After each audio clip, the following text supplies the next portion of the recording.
Hello दोस्तों, मैं हूं डॉक्टर फूलचंद। नमस्कार, जय सिया राम, ओम नमः शिवाय। दोस्तों, आज मैं आपको बताने जा रहा हूं सांसों का रहस्य, अर्थात सांसों की विज्ञान कि हमारी सांस के किस प्रकार हम अगर नियंत्रण कर लें तो अष्ट सिद्धि तक भी पहुंच सकते हैं।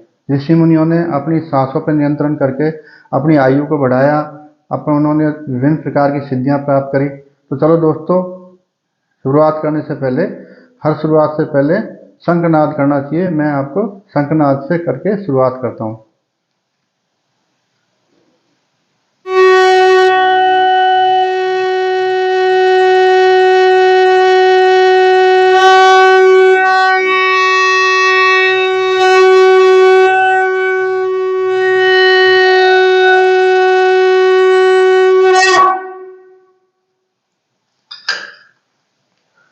तो दोस्तों, शुरुआत करते हैं सांसों के विज्ञान के बारे में। आपको पता नहीं होगा कि एक कुत्ता अर्थात श्वान, अर्थात इंग्लिश में बोलते हैं डॉग, वो 1 मिनट में लगभग 27 बार सांस लेता है। और इस ज़्यादा सांस की गति की वजह से वो लगभग 10 से 12 साल ही जीवित रहता है। अगर हम बात करें मनुष्य की, तो एक मनुष्य 1 मिनट में लगभग 16 से 20 बार सांस लेता है और वो लगभग 80 से 100 वर्ष तक जीता है। तो दोस्तों, आगे हम बात करते हैं कि कम सांस लेने वाले जीव जंतु के बारे में। आपको पता ही होगा, एक कछुआ होता है जो पानी का जंतु है, वो टॉर्टोइस, वो 1 मिनट में लगभग 4 से 5 सांसें लेता है या 5 से 6 बार सांसें लेता है। वो उसकी आयु लगभग बताते हैं 300 से 500 वर्ष तक वो जीवित रहता है। और इसी प्रकार आप जानते हो स्नेक यानी सर्प, वो भी 5 से 6 बार 1 मिनट में सांस लेता है, तो उसकी भी कई सौ वर्ष आयु बताते हैं। तो दोस्तों, इससे पता चलता है कि हमारी सांसों की गति, अर्थात सांस लेने की जो गति है 1 मिनट में लेने की गति के बारे में। तो आपने देखा कि कुत्ता की सांस लेने की दर ज़्यादा होती है तो वो अल्पायु होता है। मनुष्य की सांस लेने की गति उससे कम होती है तो उससे ज़्यादा आयु जीता है। तो दोस्तों, हम बात कर रहे थे कि सांसों की गति के बारे में। तो इसका सीधा सीधा इफेक्ट होता है कि हम सांस किस प्रकार लेते हैं। तो दोस्तों, आपने कभी देखा होगा, नहीं देखा तो अब आप नोट करना कि हमारा जो नवजात शिशु होता है, वो जब आप कभी देखना उसको लेटा हुआ होता है, तो उसका जब सांस लेता है तो उसकी आप छाती और पेट को देखना, तो वो उसका क्या होता है कि उसका जो सांस है वो अपने सांस लेता है तो उसका पेट, जैसे ही सांस अंदर लेता है तो उसका पेट फूलता है। अर्थात वो सांस नाभि से लेता है, फेफड़ों से सांस नहीं लेता है। सांस फेफड़ों में तो जाती है लेकिन वो नाभि से सांस लेता है और अच्छी तरह से ये नेचुरल सांस होती है। अब बाद में क्या है, जैसे जैसे बढ़ते हैं, चिंता फिक्र बढ़ती है, तरह तरह के अपने वो होते हैं, तो वो जो नेचुरल सांस जो लेने की विधि है उसको भूल जाते हैं और हमारे फेफड़ों से सांस लेने की गति ज़्यादा हो जाती है और नाभि से सांस नहीं ले पाते हैं। तो नेचुरल सांस नहीं लेने के कारण हमारी सांस की गति भी बढ़ जाती है, क्योंकि नाभि से सांस लेते हैं तो गहरी सांस अंदर जाती है और उसी प्रकार धीरे धीरे सांस बाहर जाती है। दोस्तों, ये भी बात सत्य है कि हम जितनी सांस अंदर लेते हैं उससे ज़्यादा सांस बाहर छोड़ते हैं, क्योंकि हमारे शरीर के अंदर ऑक्सीजन सांस के द्वारा जाती है, परंतु शरीर के अंदर पहले से ही वहाँ पर जो कार्बन डाइऑक्साइड बनती है शरीर के अंदर, वो सारी की सारी ब्लड के थ्रू, अर्थात रुधिर खून के थ्रू अपने फेफड़ों के अंदर खून साफ होने के लिए आती है। तो कार्बन डाइऑक्साइड हमारे शरीर में से, ब्लड में से बाहर आकर के फेफड़ों के द्वारा वो बाहर एक्सहेल कर दी जाती है, बाहर फेंक दी जाती है। और जो हम सांस लेते हैं उसको फेफड़ों की जो कोशिकाएं, गुच्छक होते हैं फुफ्फुस की, यानी कि उसकी वो होती है एल्वुलाई, उनके द्वारा वो ग्रहण कर ली जाती है ऑक्सीजन और कार्बन डाइऑक्साइड को बाहर फेंक दिया जाता है। इस प्रकार हमारे शरीर के अंदर जो कार्बन डाइऑक्साइड वो बाहर निकलती है और ऑक्सीजन अंदर ब्लड के अंदर घुल करके और पूरे शरीर में पंप कर दी जाती है हार्ट के द्वारा। तो इस प्रकार ये चक्र चलता है, ऑक्सीजन का अंदर आना और कार्बन डाइऑक्साइड का बाहर जाना। तो दोस्तों, ये सारा डिपेंड करता है कि हम सांस किस प्रकार ले रहे हैं और सांस को किस प्रकार छोड़ रहे हैं। तो दोस्तों आपने देखा कि सांस की गति पर हमारी आयु टिकी हुई है। हमारी जो सांसें हैं वो ईश्वर के द्वारा, प्रकृति के द्वारा निश्चित रूप में दी जाती, निश्चित संख्या में दी जाती है। तो उनको हम जल्दी से जल्दी लेते हैं तो आयु अल्पायु हो जाती है। जैसे मैं आपको बता दूं कि हम नॉर्मली, मैंने जो बताया आपको, 16 से 20 बार जो हम सांस लेते हैं, तो इसको जब हम चलते हैं तो फिर सांसों की गति बढ़ जाती है। हम सोते हैं तो सांसों की गति बढ़ जाती है। हम जब भी कोई और ऐसा गुस्सा करते हैं तो सांसों की गति बढ़ जाती है। जैसे हम विषय भोग में रहते हैं तो सांसों की गति और भी तीव्र हो जाती है। तो ये डिपेंड करता है कि हमारा आयु हम किस प्रकार से सांसों को खर्च कर रहे हैं, किस प्रकार से हम सांसों को लेने का गति को निर्धारित करते हैं। तो दोस्तों ये तो सीधी सीधी बात है कि कोई अल्पायु में मरता है, कोई अधिक आयु जीता है, तो उसका सीधी सीधी बात है कि उसका प्रारब्ध क्या है, उसने हम उसकी जिंदगी में पूर्व जन्म में क्या प्रारब्ध प्राप्त किया, उसके ऊपर उसका डिपेंड करता है। इसका विषय में कभी मैं अलग वीडियो में बात करूंगा।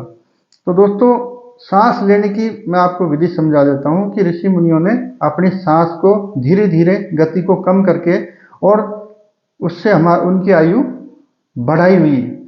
आपने सुना होगा बहुत से ऐसे ऐसे ऋषि मुनि हैं जो 100 वर्ष से अधिक जीते हैं, 200 साल के मिल जाते हैं कि इनकी आयु बहुत पुराने हैं, आयु बढ़ी हुई है। तो उसका सीधा सीधा विज्ञान यही होता है कि उनके द्वारा सांसों की गति को नियंत्रण किया हुआ है। जिस प्रकार मैंने बताया कि कछुआ 5 से 6 बार सांस लेता है तो उसकी आयु 300 से 500 वर्ष तक होती है। तो इसी प्रकार कैसे नियंत्रण किया जा सकता है? करने का तरीका यही है कि हमारी सांसों को धीरे धीरे सांस अंदर गहरी सांस लें और उसी स्थिति में धीरे धीरे सांस को बाहर निकालें, और जब सांस बाहर निकलती है तो उसको अधिक मात्रा में निकालें ताकि ऑक्सीजन तो अंदर लेते वक्त तो ज़्यादा है और जब बाहर निकालते वक्त कार्बन डाइऑक्साइड ज़्यादा से ज़्यादा मात्रा में बाहर निकल सके, ताकि हमारे शरीर में अधिक से अधिक ऑक्सीजन जमा हो सके और हमारा जो ब्लड यानी कि खून जो फेफड़ों में जाता है शुद्ध होने के लिए वो अधिक से अधिक मात्रा में शुद्ध होता है। तो सारा का सारा विज्ञान हमारे शरीर का सांसों पर टिका हुआ है। जैसे आप देखोगे कि अगर कोई बीमार व्यक्ति होता है तो आप देखना, अभी तक नहीं गौर किया तो गौर करना, उसकी सांसों की गति बहुत ज़्यादा बढ़ जाती है। तो उसका कारण यही कि शरीर स्वस्थ रहता है तो उसकी सांसों की गति नॉर्मल रहती है। अब आप जाकर के देख सकते हो, आप कभी नोट करना, जब आप बिल्कुल स्वस्थ होगे, आपका दिमाग नॉर्मल होगा, कोई इधर उधर की बातें नहीं सोच रहा होगा, तो आपकी सांसों की गति को आप काउंट करना, गिनना, तो आपको वो जो है यानी कि जो 16 से 20 है उससे आपको कम मात्रा में नजर आएंगी, हर मिनट में कम होगी। अगर इन सांसों की गति को हम धीरे धीरे कम कर लें और इस सांस की गति को कम कर करके, और ये अगर सांस की गति 10 से कम आ जाती है 1 मिनट में, तो हमारे आसपास की होने वाले कंपनों के बारे में हमें ज्ञात हो जाता है।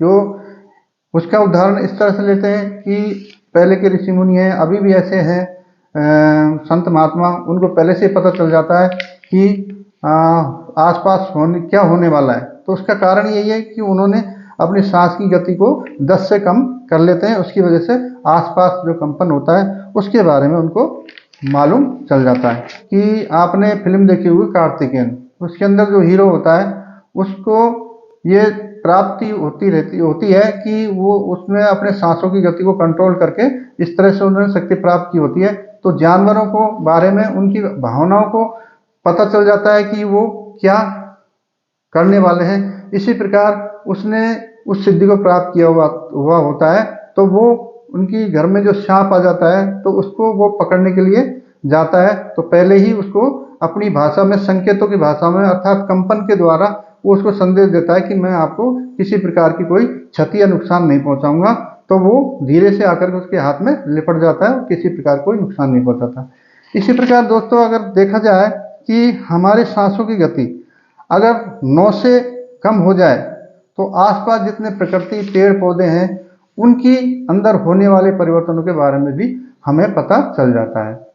इसी प्रकार अगर सांस की गति और कम 1 मिनट में 6 से कम हो जाए तो जो बेजान वस्तु हैं, जैसे पत्थर, ग्रह नक्षत्र और जो भी ऐसे हैं जिनमें बेजान नहीं, जिनके अंदर जान नहीं होती है, बेजान अर्थात उसके निर्जीव होते हैं, उनकी गति, उनके अंदर होने वाली जो परिवर्तन है उसके बारे में भी हम पता लगा सकते हैं। अर्थात उसको जो है इतना ज्ञान हो जाता है कि उनमें होने वाली जो आने वाले समय में परिवर्तन होता है उसको पता लगा लेता है। इसी के कारण पूर्व में जो ऋषि मुनि होया करते थे वो उनकी सांसों की गति 6 से कम जिनकी हो चुकी थी, तो उनको वो पूरे ब्रह्मांड में होने वाले परिवर्तन को पहले से ही बता देते कि आने वाले समय में कौन सा ग्रह नक्षत्र क्या करने वाला है और किस दिशा में जाने वाला है, क्या परिवर्तन आने वाले समय में होने वाला है। तो दोस्तों ये था सांसों की गति के बारे में।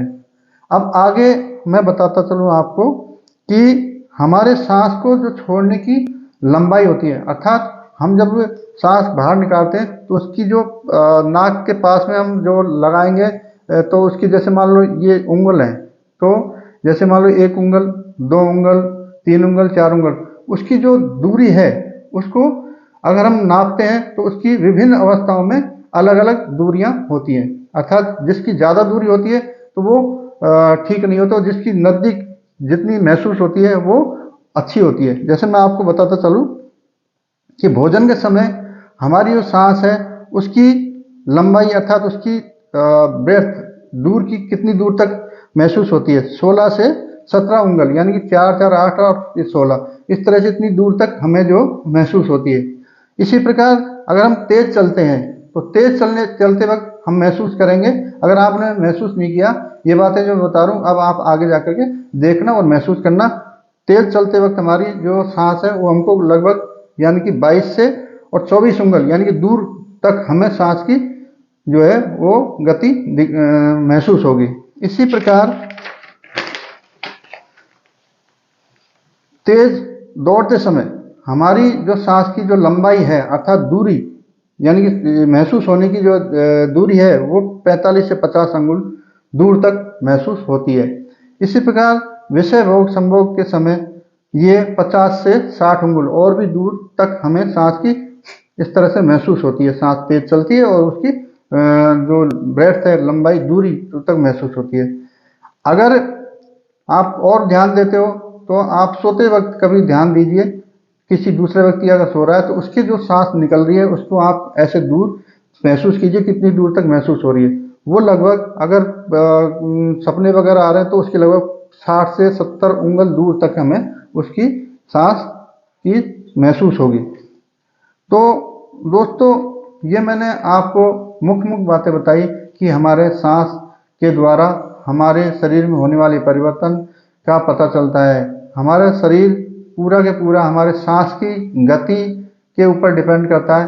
उसी के द्वारा ये बताता है कि हमारे शरीर के अंदर कोई व्याधि तो नहीं है। अगर हम हमारे सांस को धीरे धीरे इसकी गति को कंट्रोल कर लें, इसकी गति को नियंत्रण कर लें, तो हमारे शरीर में होने वाली जो विभिन्न व्याधियाँ हैं उनको बिना दवा, बिना मेडिसिन के ठीक कर सकते हैं। इसी प्रकार और अगर मैंने जो बताई कि इसकी गति को 6 से कम कर ली जाए 1 मिनट में, तो ब्रह्मांड में होने वाली प्रतिक्रियाओं के बारे में मालूम चल सकता है।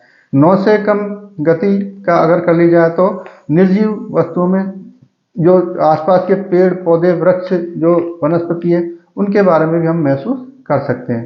तो दोस्तों ये था कुछ सांस के बारे में, इसकी गति के बारे में जो है विज्ञान जो इसके पीछे है वो आपको मैंने बताया है।